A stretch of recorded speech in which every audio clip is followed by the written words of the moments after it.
السلام علیکم ناظرین، آپ دیکھ رہے ہیں لائیو ڈاکٹر شاہد مسعود اور میں ہوں مہشیر۔ آج پیناما کیس کی سماعت کے دوران حکومت کے وکلاء عدالت کو مطمئن کرنے میں ناکام رہے، جبکہ اسی دوران وزیر اعظم نے چترال میں لواری ٹنل کا افتتاح کیا، جہاں انہوں نے جے آئی ٹی کو تنقید کا نشانہ بنایا اور یہ بیان کیا کہ یہ احتساب نہیں استحصال ہو رہا ہے اور میرے صبر کا امتحان نہ لیا جائے۔ ان کے علاوہ آج کی تمام سیاسی ڈیولپمنٹس ہم پروگرام میں ڈسکس کریں گے۔ ہمارے ساتھ اسٹوڈیو میں موجود ہیں ڈاکٹر شاہد مسعود۔ السلام علیکم ڈاکٹر صاحب۔ وعلیکم السلام جی، آپ کو بھی نظر جی ڈاکٹر صاحب، آج جو کچھ عدالت میں ہوا اس بارے میں اس پروگرام میں ہم نے بات کی تھی، اور اس کے علاوہ جو کل اور آج کی جو تقاریر تھی وزیر اعظم کی، ان کے حوالے سے بھی خبریں آئیں کہ وہ ایڈیٹڈ تھی، تو اس پر بھی ہم نے چند روز پہلے اس پروگرام میں ڈسکشن کی تھی۔ ڈاکٹر صاحب پہلے وہ کلپ سن لیتے ہیں۔ نمبر 1 جھوٹ بولا، نمبر 2 انہوں نے منی لانڈرنگ کی، نمبر 3 جعلی دستاویزات تیار کی، اس میں وکیل بھی شامل ہیں، ان کے جعل سازی میں پکڑے گئے ہیں۔ منی لانڈرنگ الگ ہے، وہ جرم الگ ہے، منی لانڈرنگ جھوٹ بولا۔ پیپر جعل بنا رہے ہیں آپ، ان وزیر اعظم پاکستان اور وزیر خزانہ پاکستان کے جعل سازی کرتے پکڑے گئے، اور برطانیہ کی عدالتیں اور متحدہ عرب امارات کی عدالتیں کہہ رہی ہیں کہ جعل سازی یہ جعلی پیپر ہے، یہ جعلی پیپر ہے، یہ بھی دھوکے بازی ہے۔ ان کا مطلب آج یقین کریں الفاظ نہیں ہے میرے پاس جو میں ادا کروں۔ ایک پاکستانی کے طور پر مجھے شرم آ رہی ہے کہ میرے حکمران جو ہیں وہ چلے منی لانڈرنگ میں پیپر جعلی کاغذ بناتے ہوئے پکڑے گئے ہیں۔ میاں صاحب کی اب یہ صورتحال ہے کہ میاں صاحب کی جو تقریریں ہیں نا، وہ تقریریں بھی شاید میاں صاحب اب وہی کہیں، وہی مطلب ایک حد تک ان کو بات کرنے دی جا رہی ہے کہ اس سے زیادہ وہ بات کریں گے، مطلب اس کے بعد مطلب وہ اب نہیں ہے کہ پھٹیں گے اور کہیں کھلیں گے اور اینٹوں سے اینٹیں۔ میاں صاحب کو یہ سمجھا دی گئی ہے، میسج وہ سمجھ بھی گئے ہیں،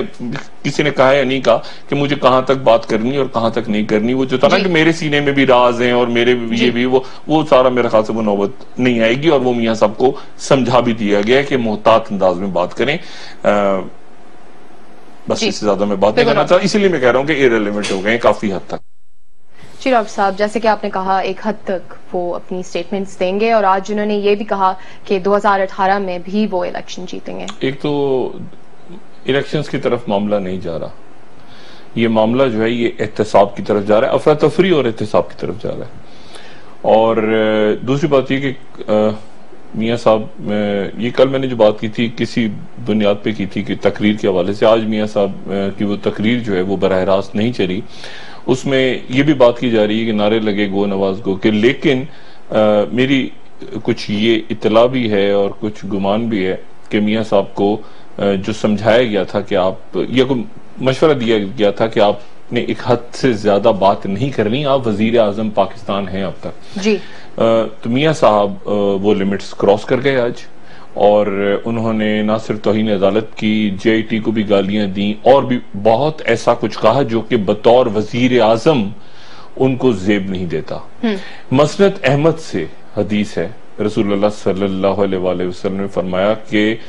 جب بادشاہ پہ غصہ سوار ہو جائے تو سمجھو کہ اس میں شیطان آ گیا، کیونکہ پھر اس کے بعد وہ اگلی حرکت غلط کرتا ہے، اور پھر وہ غصے کے مطلب ایک طرح سے غصہ پھر اس کو آگے لے کے چلتا ہے۔ یعنی حدیث صرف یہ ہے کہ بادشاہ پہ جب غصہ آ گیا تو سمجھو کہ اس میں شیطان آ گیا، جی، کیونکہ آگے پھر اس کے بعد دوسری غلطی، تیسری، پھر اس کے بعد وہ کچھ نہیں غور کرتا۔ تو بادشاہ کا غصہ جو ہے وہ ایک بہت ہی عجب سی چیز ہے۔ یہ جو حالات ہم دیکھ رہے ہیں نا اس وقت، بہت ساری باتیں، مطلب مثال کے طور پہ کئی ایسے جملے زندگی میں سنے یا پڑھے، اب ان کا مطلب سمجھ میں آتا ہے۔ مطلب مثال کے طور پہ اس جملے کا مطلب اب مجھے سمجھ میں آتا ہے کہ جس کے پاس صرف پیسہ ہو اس سے زیادہ غریب کوئی نہیں ہوتا۔ جس کے پاس صرف پیسہ ہو اس سے زیادہ غریب کوئی نہیں ہوتا۔ اور یہ جملہ بھی پڑھا اور اس کا مطلب بھی اب سمجھ میں آیا کہ آنکھیں اندھی نہیں ہوتی، دل اندھے ہو جاتے ہیں۔ ایک عبرت ہے، میں تو اس کو صرف یہ کہوں گا کہ میاں نواز شریف صاحب جو ہیں وہ ان کی زندگی کا سارا سرمایہ، اور ظاہر ہے کہ جو میں نے کہا نا کہ اس سے زیادہ غریب کوئی نہیں ہوتا جس کے پاس صرف پیسہ رہ جائے آخر میں، اور پیسہ ہی ہو، اور پیسہ ہو، اور یہ میاں نواز شریف صاحب کل غالباً فیصلہ عدالت کل نہیں تو پرسوں، کیونکہ آج عدالت نے پورے موقع دیا، سارا موقع دیا